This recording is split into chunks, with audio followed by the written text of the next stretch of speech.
Okay, here we go. This is Kinesiology 223. We're in chapter 24. This is aggression in sport.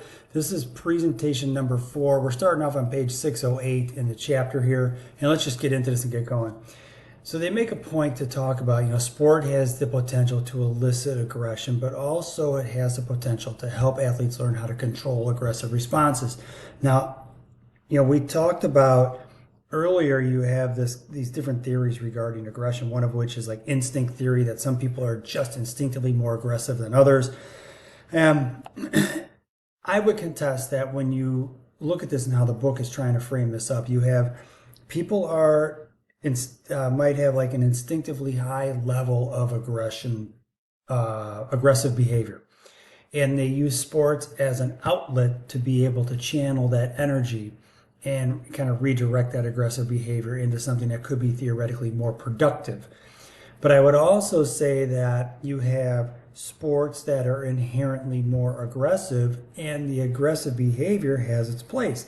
It just comes down to a conversation if it's better for hostile aggression or if it's instrumental aggression regarding the sport itself, because some sports require a certain degree of aggression to be successful, and it can morph into hostile aggression.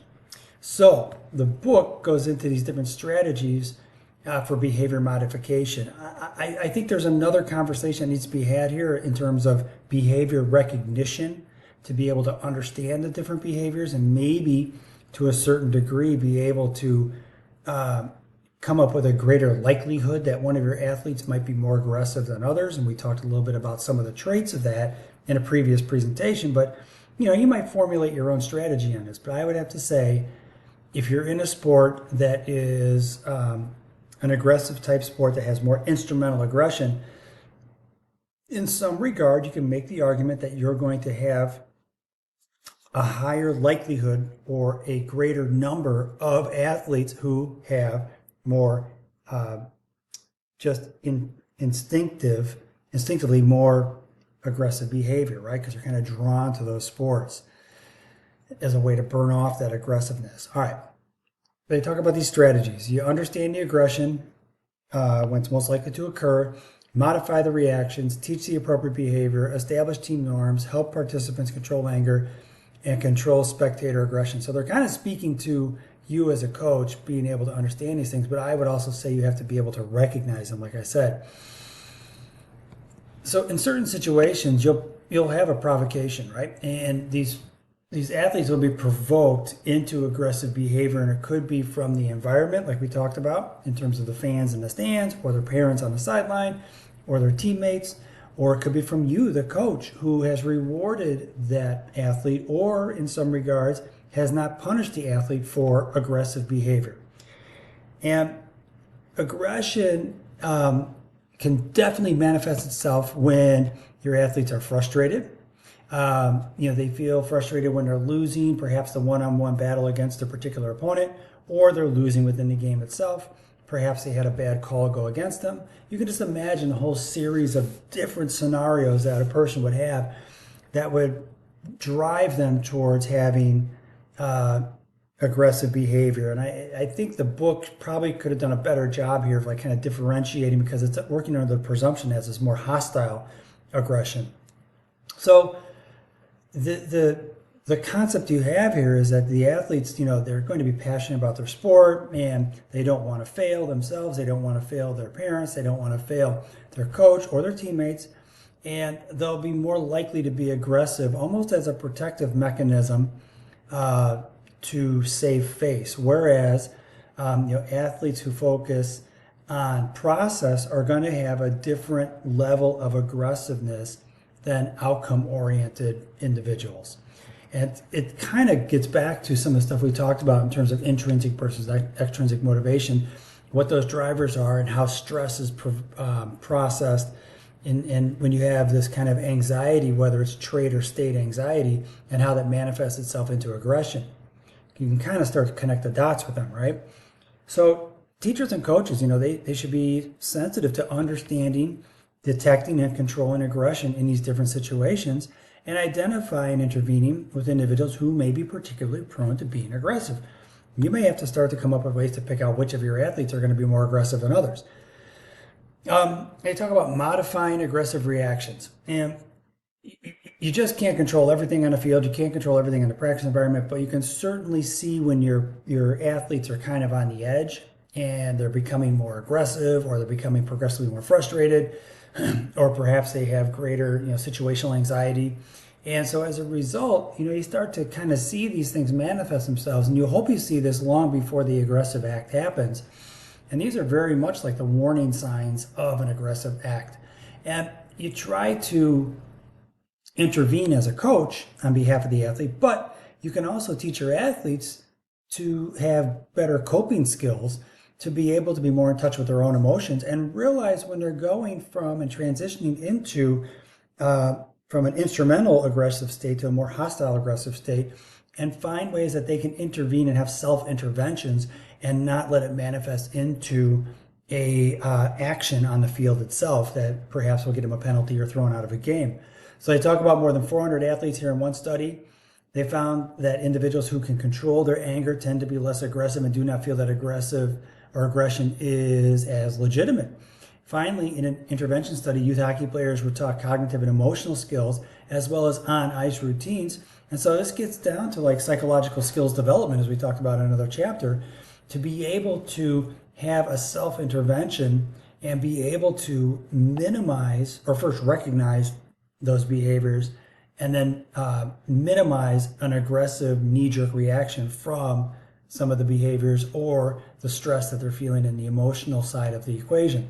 So you have this in terms of the ability to self-intervene and minimize retaliatory and aggressive acts. And it becomes a case where you have these escalations, and rarely is the person who causes the problem ever penalized. It's the person who retaliates to the actual first act that is usually penalized in the equation. You modify the reactions. You find ways to first recognize that it's going on, but then you find ways where your athletes can either self-intervene or you intervene as a coach. And in some regards, sometimes it happens from athlete to athlete. Like you're on the field and something happens on the other side of the field. You'll have athletes who will intervene on behalf of the coach with an athlete who is going down a negative cycle. And as we've stated before, there is a difference between intensity and assertiveness and aggression. And when an athlete starts to cross that line, you'll definitely see other athletes come in and intervene. Winning is great. That's part of the equation. It's part of what we do in sports, after all. But in moments where you might get behind, you have to keep your composure and keep your cool. And sometimes part of winning is being able to fall behind and then persevere and still come back, right? But that comes from being focused on task, not on outcome. And it's just one play at a time in front of the person. And sometimes it requires a disassociation from the opponent who has been frustrating the athlete. Sometimes it requires a little disassociation from the athlete who is in their own headspace with negative self-talk. And sometimes it requires just another player saying, hey, you got this, not a problem. I'll help you out if you need it. I got you covered. Those are the type of positive affirmations that you have to have as one athlete to another. They talk about teaching appropriate behavior for situations. And once you know what constitutes aggression and what is appropriate, intense, or assertive play, you can use social learning strategies like we talked about in 7 to teach participants appropriate behaviors and then explain and reinforce these behaviors as a coach. So in a practice environment, you can introduce this in. You can even introduce this in very early on when you first meet your athletes about what is and what is not appropriate in the field of play or on the practice field. And the coach has to be able to articulate that, like, this is good behavior, this is not. This is dirty play, this is not. This is good sportsmanship, this is not. And to a certain degree, they say this will vary for different sports and different positions. And I agree. And I agree with like good situational awareness, like what is appropriate and what is not. But there's a certain degree here where you have to be able, where you have to be able to articulate this on the front end with your athletes. Otherwise, they will have no idea what is appropriate and what isn't.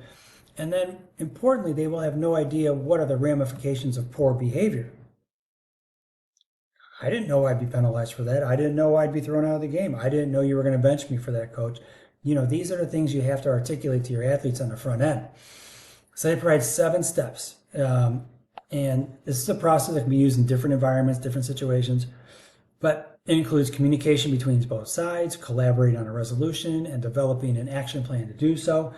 And the 7 steps that we have here can come down to the ability to have a coach put in place team norms. And the team norms are then enforced by other people on the team, other athletes on the team, who can help monitor some actions, be able to intervene before things escalate, because they will have a greater awareness of other people's behavior on the field. When your coach is on the sideline and the other athletes are on the field, they'll have a greater awareness of that one-on-one with that athlete and be able to intervene.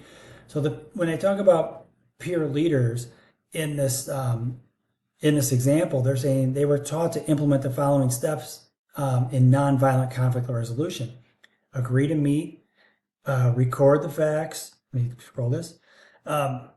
Express the feelings, aim to resolve. Let me do this. Outline necessary changes, develop an action plan, and follow up with the plan. So what they're talking about is there's an escalation process that is in place here. When a athlete is perhaps overly aggressive, you have your students or your other athletes, perhaps the captains, arrange for this process, right? And actually implement this process with the athlete. Have a meeting, talk it through, find out what the deal is. You record what's going on, and you go through this 7-step process to be able to help intervene with that athlete. And with this, you're trying to help pull that athlete back from being an overly angry person all the time, and perhaps being overly aggressive all the time. And what they note here is that an angry athlete has a greater likelihood to become aggressive. Anger is like a lens that distorts the field of view to the athlete. Agree with that. And 3 strategies to the right include physiological, psychological interventions. So strategies to moderate physical activation, such as progressive muscle relaxation or diaphragmatic breathing. Physical exercise and strategies designed to control cognitive processes like problem-solving skills and cognitive restructuring. So anger control is an important step in controlling aggression in sport, but I will tell you, if you're in the midst of a competitive event, it's going to be difficult to intervene and offer these steps in the moment. You have to, as a coach, have these in place long before they hit the field of play. So with this, they have 5 different interventions to help control spectator aggression. One can presume that most aggression is directed at the opponent, the referee, or umpires. And sometimes, like, your home team fans will get all over the home team, which is ironic, but it happens. So you have to have de-escalation techniques and have a process in place to de-escalate. And this can come from working with ways to control the crowds and have the crowds be separate from one another, like I mentioned with the soccer teams or the football teams in Europe. You can use these other strategies to help with spectators. You can have alcohol policies. There's no beer, alcohol sold after a 7th inning stretch, nothing sold after the 3rd quarter, whatever that may be. Penalize spectators, you can throw them out of the game. You have to have a hierarchy or a strategy in terms of penalties, but you have to have that in place long before, and it has to be articulated to the fan base. You want to have people that officiate that will not tolerate aggression on the field. They have to be very militant about that. Inform coaches that aggressive displays on their part will not be tolerated, and work with the media to convey the importance, not glorify an aggressive act. So, to a certain degree, as a coach, you're stuck in the middle of all this, and you have a say in all this, and you have the ability to intervene both in the facility side to a certain degree when you're at home, the overall program itself, your team, and with your athletes. And if you're working with youth athletes, you especially have to establish these norms early on with the parent population across the board. All right, guys, signing off, moving on to the next presentation.